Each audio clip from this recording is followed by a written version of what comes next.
46장 13절에서 28절까지입니다. 예레미야 46장 13절에서 28절까지 말씀 번갈아 가면서 읽도록 합니다. 제가 먼저 읽겠습니다. 바벨론의 느부갓네살 왕이 와서 애굽 땅을 칠 일에 대하여 선지자 예레미야에게 이르신 여호와의 말씀이라. 너희는 애굽에 선포하며 믹돌과 놋과 다바네스에 선포하여 말하기를 너희는 굳건히 서서 준비하라. 내 사방이 칼에 삼키웠느니라. 너희 장사들이 쓰러지면 어찌함이냐. 그들이 서지 못하면 여호와께서 그들을 몰아내신 까닭이니라.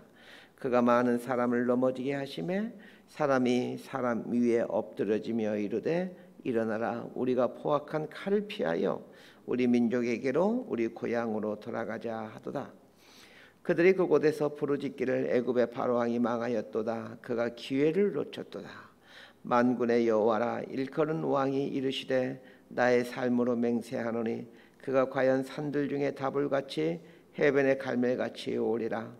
애굽에 사는 딸이여 너는 너를 위하여 포로의 짐을 꾸리라. 노비 황무하며 불에 타서 주민이 없을 것임이라. 애굽은 심히 아름다운 암송아일지라도 북으로부터 새파리 떼가 줄곧 오리라.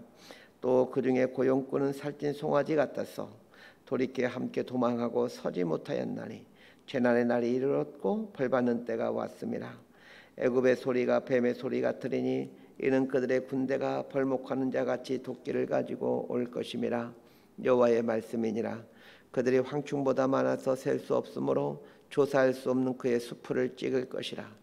딸 애굽이 수치를 당하여 북쪽 백성의 손에 부침을 당하리로다. 만군의 여호와 이스라엘의 하나님께서 말씀하시니라. 보라, 내가 노예 아몬과 바로와 애굽과 애굽 신들과 왕들 곧 바로와 및 그를 의지하는 자들을 벌할 것이라. 내가 그들의 생명을 노리는 자의 손 곧 바벨론의 느부갓네살 왕의 손과 그 종들의 손에 넘기리라. 그럴지라도 그 후에는 그 땅이 이전같이 사람 살 곳이 되리라. 여호와의 말씀이니라. 내 종 야곱아 두려워하지 말라. 이스라엘아 놀라지 말라. 보라, 내가 너를 먼 곳에서 구원하며 내 자손을 포로된 땅에서 구원하리니 야곱이 돌아와서 평안하며 걱정 없이 살게 될 것이라. 그를 두렵게 할 자 없으리라. 여호와의 말씀이니라. 내 종 야곱아 내가 너와 함께 있나니 두려워하지 말라. 내가 너를 흩었던 그 나라들은 다 멸할지라도 너는 사라지지 아니하리라. 내가 너를 법도대로 징계할 것이요 결코 무지한 자로 여기지 아니하리라 하시니라. 아멘. 예레미야 46장부터 51장까지는 열방에 대한 심판 선언을 다루고 있습니다. 46장부터 51장까지는 전부 9개 나라에 대한 심판 선언이 나옵니다. 9개 나라 중 가장 먼저 언급하고 있는 나라가 애굽입니다. 이스라엘과 가장 오랜 세월 동안 밀접한 관련을 맺어왔던 나라가 애굽입니다. 어제 본문인 46장 1절부터 오늘 본문까지 애굽에 대한 심판을 선언하고 있는데 46장은 한 번에 해준 예언이 아니라 두 번에 걸쳐 해준 예언으로 보여집니다. 어제 본문인 46장 1절에서 12절은 여호야김 통치 4년 즉 605년에 해준 예언이고 오늘 본문인 13절부터는 그 이후에 선포된 예언으로 보여집니다. BC 605년은 이스라엘 역사에서뿐만 아니라 세계사적으로도 아주 중요한 해입니다. 유프라데 강가에 있는 갈그미스라는 곳에서 이제 바벨론에 대항하여 아수르, 애굽 그리고 애굽을 따르는 수많은 연합군이 전쟁을 치르게 됩니다. 이 전쟁이 갈그미스 전쟁인데 이 전쟁으로 인해 당시에 지중해 연안의 패권의 판도가 결정이 됩니다.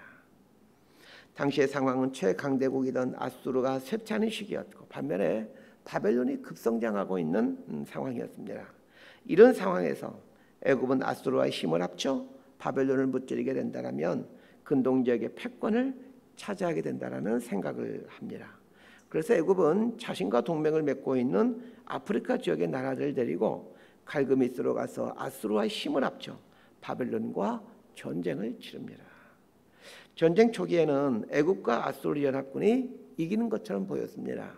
바벨론의 군대는 잠시 후퇴하게 됩니다. 그러나 전열을 가다듬은 바벨론은 애굽 연합군을 격파함으로 근동 지역의 패권을 차지하게 되죠. 어제 본문인 46장 1절부터 12절까지는 605년에 있었던 갈그미스 전투와 관련된 예언이었고, 오늘 본문은 갈그미스 전투 후에 바벨론이 애굽을 침략하게 되는데, 이 바벨론의 애굽 침략 전쟁을 염두에 두고 선포한 말씀입니다. 바벨론이 애굽을 침략할 때가 BC 568년도입니다. 그러니까 오늘 본문 말씀은 한 570년대 어간이었을 것으로 보여집니다. 바벨론이 애굽을 쳐들어가기 전에 한 몇 년 전에 해줬던 말씀으로 보여집니다. 자, 이 정도로 배경 설명을 하고 오늘 본문으로 들어가 보겠습니다. 13절에서 16절까지 말씀 함께 봅니다. 시작. 바벨론의 느부갓네살 왕이 와서 애굽 땅을 칠 일에 대하여 선지자 예레미야에게 이르신 여호와의 말씀이라. 너희는 애굽에 선포하며 믹돌과 놉과 다바네스에 선포하여 말하기를 너희는 굳건히 서서 준비하라. 내 사방이 칼에 삼키었느니라. 너희 장사들이 쓰러지면 어찌함이냐. 그들이 서지 못하면 여호와께서 그들을 몰아내신 까닭이니라. 그가 많은 사람을 넘어지게 하심에 사람이 사람 위에 엎드려지며 이르되 일어나라. 우리가 포악한 칼을 피하여 우리 민족에게로 우리 고향으로 돌아가자 하더라. 13절을 보니까 바벨론의 느부갓네살 왕이 와서 애굽 땅을 칠 일에 대하여 선지자 예레미야에게 이르신 여호와의 말씀이니라, 이렇게 말하고 있습니다. 서두에서 예레미야 46장 1절부터 12절까지는 이 갈그미스 전쟁을 염두에 두고 한 예언이라고 말씀드렸습니다. 이 갈그미스 전쟁은 그 기간이 609년에서 605년까지 무려 4년간이나 지속된 전쟁입니다. 갈그미스 전투가 있던 때 바벨론 왕은 나보라폴라살입니다. 느부갓네살 왕의 아버지이지요. 이 갈그미스 전투는 느부갓네살이 왕자의 신분으로 참여했던 전쟁입니다. 그런데 오늘 보면 13절에서 바벨론의 느부갓네살 왕이 와서 애굽 땅을 칠 일에 대하여 이렇게 말하고 있습니다. 느부갓네살이 왕으로 등극한 해가 605년도이기에 오늘 말씀은 그 605년도 이후에 선포된 말씀이라는 걸 금방 알게 됩니다. 자, 그리고 갈그미스 전투가 끝난 뒤에 선포된 말씀이라는 것도 알게 되죠. 자, 서두에서 오늘 본문 말씀이 선포된 때가 570년 어간이었을 것으로라고 말씀드렸습니다. 그렇게 말씀드린 이유는 14절에 나오는 지명들 때문입니다. 14절에 보면 믹돌, 놉, 다바네스 이런 지명은 남유다가 멸망당한 후 남유다에 남아있던 사람들이 애굽으로 피난 오게 되는데, 애굽에 와서 주로 머물렀던 곳이 믹돌, 롭, 다바네스라는 곳입니다. 예레미야도 남유다에 남아있던 사람들에 의해 끌려와 남유다 사람들과 함께 애굽에서 살게 되죠. 자, 이런 정황을 고려해 볼 때 오늘 본문 말씀은 570년대 어간에 해준 말씀이라는 것을 알게 됩니다. 자, 이제 하나님께서 애굽과 관련하여 어떤 말씀을 해주고 있는지를 한번 보십시다. 14절 하반절을 보니까 내 사방이 칼에 삼키었느니라, 이렇게 말하고 있습니다. 이 말은 애굽의 사방이 칼로 가득 차게 되었다는 얘기입니다. 애굽의 사방이란 애굽을 비롯해서 애굽과 동맹관계에 있는 그 아프리카 나라들을 말합니다. 어제 본문에 애굽의 동맹군으로 나왔던 구스, 붓, 루딤과 같은 나라들이 그 애굽의 동맹군으로 등장하게 되는데, 지금은 이 나라들은 이 구스라는 나라는 이디오피아이죠. 그리고 붓이라는 나라는 리비아라는 나라입니다. 오늘 본문은 568년에 애굽이 바벨론에 의해 멸망하는 전쟁을 염두에 두고 선포된 말씀인데, 오늘 본문만 봐서는 애굽이 왜 바벨론에 의해서 처참하게 패망하게 되는지 그 이유가 나와 있지는 않습니다. 사실 우리에게 중요한 것은 애굽이 하나님의 심판을 받는 이유가 뭐냐는 것입니다. 애굽의 심판을 예언하는 예레미야 46장을 보면 애굽이 심판받는 이유를 찾기가 쉽지는 않습니다. 그러나 이 애굽이 심판받는 모습을 묘사하는 표현들을 보게 되면 애굽이 심판받는 이유를 이제 힌트를 얻을 수 있게 됩니다. 결론부터 말씀드리면 애굽이 심판받는 이유는 우상 숭배 때문입니다. 그런데 오늘 본문에 보면 이 애굽이 우상 숭배 때문에 바벨론으로부터 심판을 받는다, 이런 구절은 없습니다. 그러나 또 잘 보면 보입니다. 15절을 보면 너희 장사들이 쓰러지면 어찌함이냐, 이렇게 말하고 있습니다.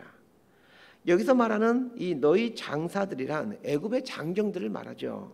그런데 이 장사라고 번역된 히브리어 단어가 아비르라는 단어인데 이 단어의 뜻은 황소 같은 이라는 뜻입니다.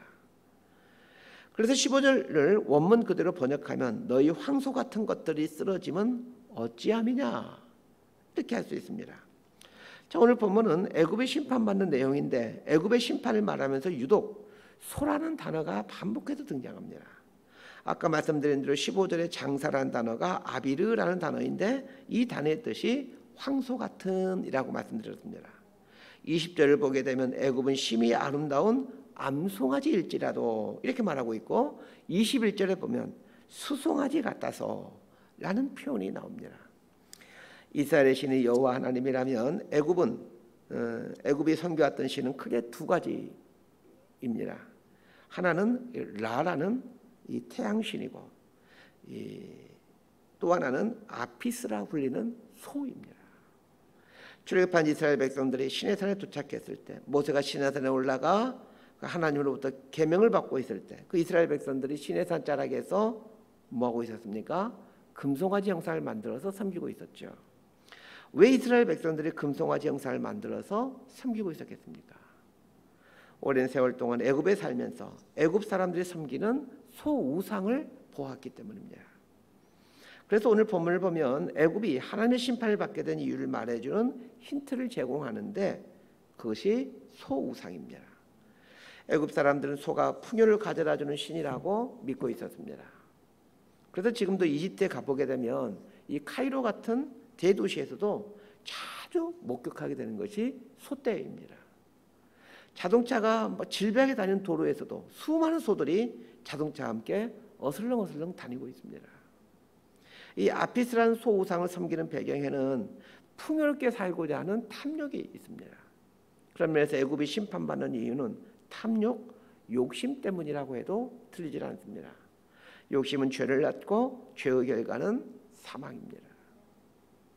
애굽이 심판받는 이유는 탐욕, 욕심 때문이기도 하지만 또 하나의 이유가 있다면 교만 때문이기도 합니다. 서두에서 말씀드린 것처럼 애굽이 갈그미스 전투에 참여하고자 했던 이유는 이 근동적에게 패권을 차지하기 위함이었습니다. 그동안 아수르에 눌려서 길을 펴지 못하고 살아왔는데 그 강했던 아수르가 점점 약해지고 있는 상황이었고 반면에 바벨론이 아주 쾌강자로 급부상하고 있었기에 이런 상황에서 애굽은 아수르와 힘을 합쳐 저 급부상하고 있는 바벨론을 무찌르게 된다면 애굽이 이 근동지역의 패권 국가가 될 가능성이 높아지게 됩니다. 자, 이런 정치적인 계산이 있었기에 애굽은 자신의 동맹국들을 이끌고 갈그미스로 갔던 것입니다. 그러나 이런 탐욕과 교만 때문에 결국 애굽은 바벨론에 의해 처참히 무너지게 됩니다. 그렇다면 우리는 이 대제국이었던 애굽이 하나님의 심판을 받아 무너지는 이유가 욕심과 교만 때문인 걸 알아서 우리 안에 있는 욕심과 교만을 제거하는 지혜를 가져야 합니다. 욕심은 반드시 사망으로 인도해 갑니다. 그리고 교만은 하나님으로 하여금 대적하도록 만듭니다. 무슨 말이냐면 교만하면 하나님이 반드시 그 사람의 대적자로 등장합니다. 생각해 보십시오. 하나님이 대적자로 등장하게 된다면 그 사람의 인생이 어찌 온전하게 설 수 있겠습니까? 하나님이 대적하는데 그 사람의 인생이 어찌 설 수 있겠습니까? 그렇다면 반대로 하나님의 은혜와 복을 받을 수 있는 비결이 무엇이겠습니까? 욕심의 반대가 가난, 청결입니다. 마태복음 5장에 나오는 산상수훈에서 말씀하고 있듯이 마음이 가난한 자는 복이 있나니 마음이 청결한 자는 복이 있나니라는 말씀처럼 헛된 욕심을 버리는 것입니다. 또 하나는 교만과 반대인 겸손을 구하는 삶을 사는 것입니다. 겸손한 자에게는 반드시 하나님께서 은혜를 베푸십니다. 저는 새벽 예배의 가장 큰 유익이 겸손을 훈련하는 것이라고 믿습니다. 하루가 시작될 때 하나님께 겸손히 엎드려서 내 뜻을 내려놓고 하나님의 뜻을 구해가고 그리고 알려주신 하나님의 뜻대로 살고자 하는 결단이 새벽 예배입니다.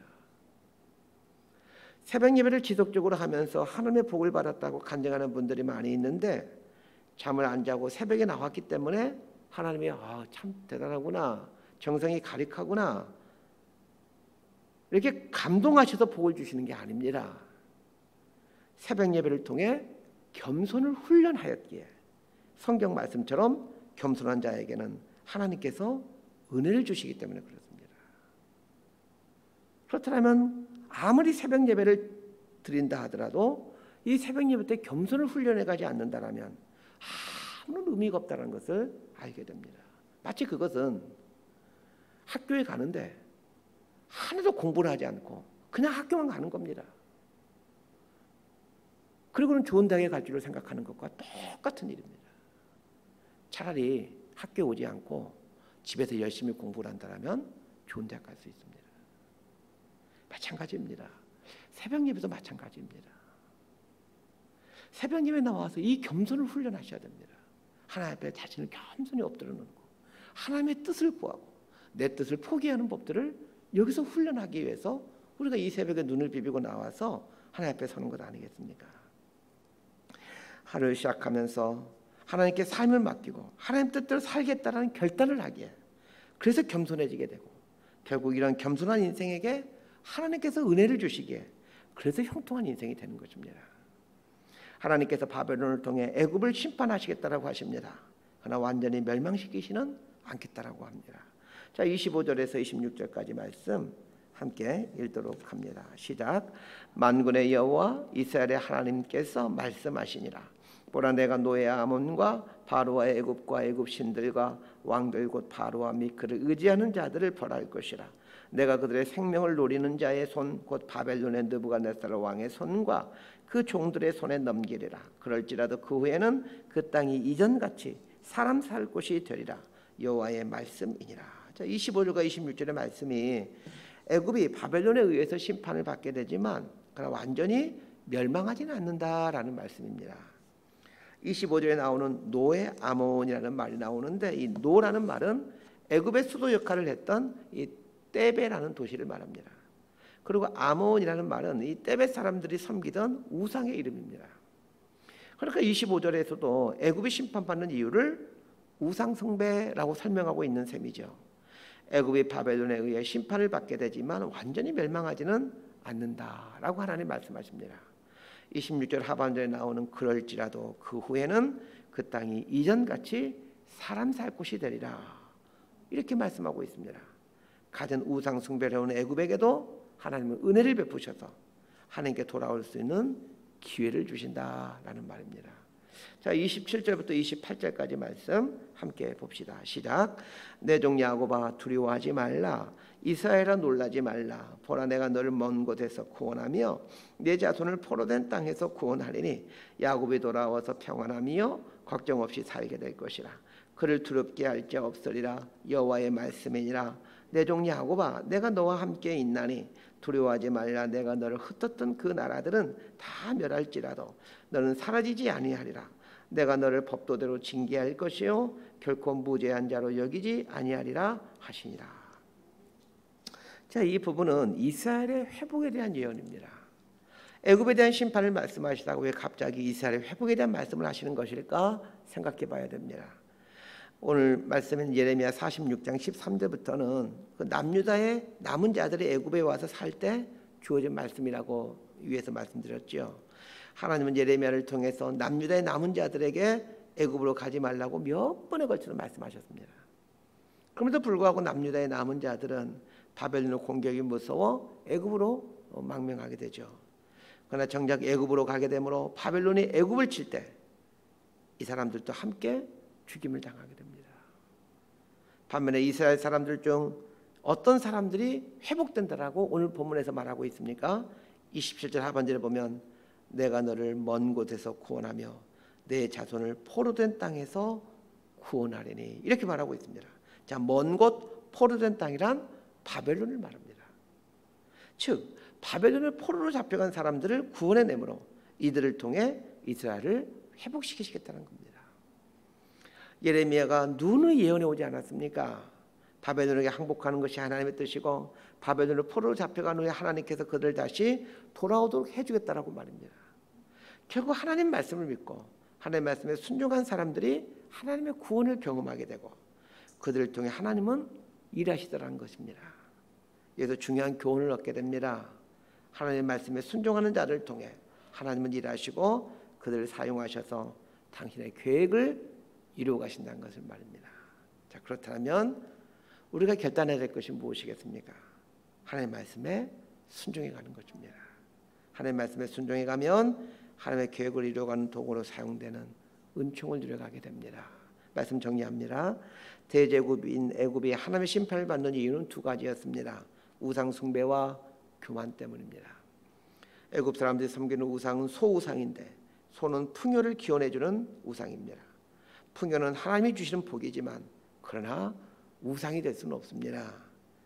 욕심이 들어간 풍요는 심판을 가져오지만 가난한 마음이 깃든 풍요는 하나님의 복입니다.